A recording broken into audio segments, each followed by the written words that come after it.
Hi, I'm Ross Barefoot with Horizon Web Marketing, and I've got a quick video here to show you how you can grant access to a user that you want to work with your Google My Business account.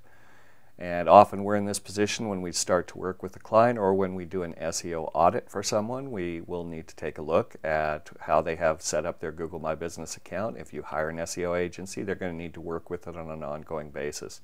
Now, in the old days, we would share credentials. We would send over our login to somebody we wanted to give access to, and that's really not a great system for obvious reasons. And so typically now the way you grant access is by adding a user's email account, and that's the case in Google My Business. I'm going to take as a starting point for this video that you already have a Google My Business account that you've logged into and you know how to do that part. Now, if you don't know how to do that part, drop down, take a look at the description for this video. I'll try to put an additional link to how you claim and set up a Google My Business account. But let's go ahead and take a look at a dashboard. I have just logged into the Google My Business account for a business called Applied Chiropractic Health Center. And so what we're going to do is we're going to take a look down here where it says Users on the left.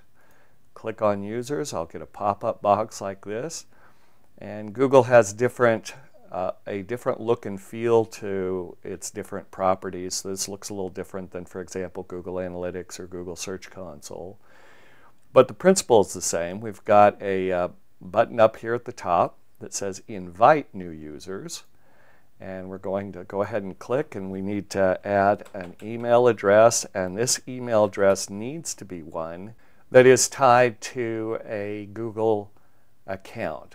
If it's a Gmail address that you're using, it automatically is. If it's not a Gmail address, it needs to be tied to a Gmail address somewhere down the line. Now at this point we can say choose a role, and we've got three choices as of this date, which is August of 2018.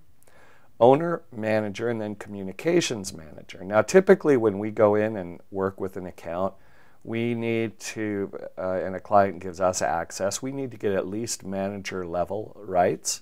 So I'm going to go ahead and click manager for this particular role, and then I'll click invite.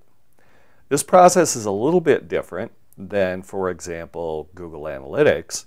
In Google Analytics, once you've granted rights, the person already has those rights. But for Google My Business, they have to accept an invitation. Let's take a quick look at what that looks like. So here's the email that I just received from Google, and I'll just go ahead and click here to show pictures. I have that turned off by default, but we'll go ahead and take a look at it in all its illustrated glory, and you'll see it says you've received an invitation, and then you can go ahead and accept that invitation, which I'll do. It will then give me an opportunity to go through and manage the particular account I've been granted access to. And that's pretty much all there is to it, and it's easy and fairly secure. You can remove a user at any time if you no longer want them to have access to your Google My Business account.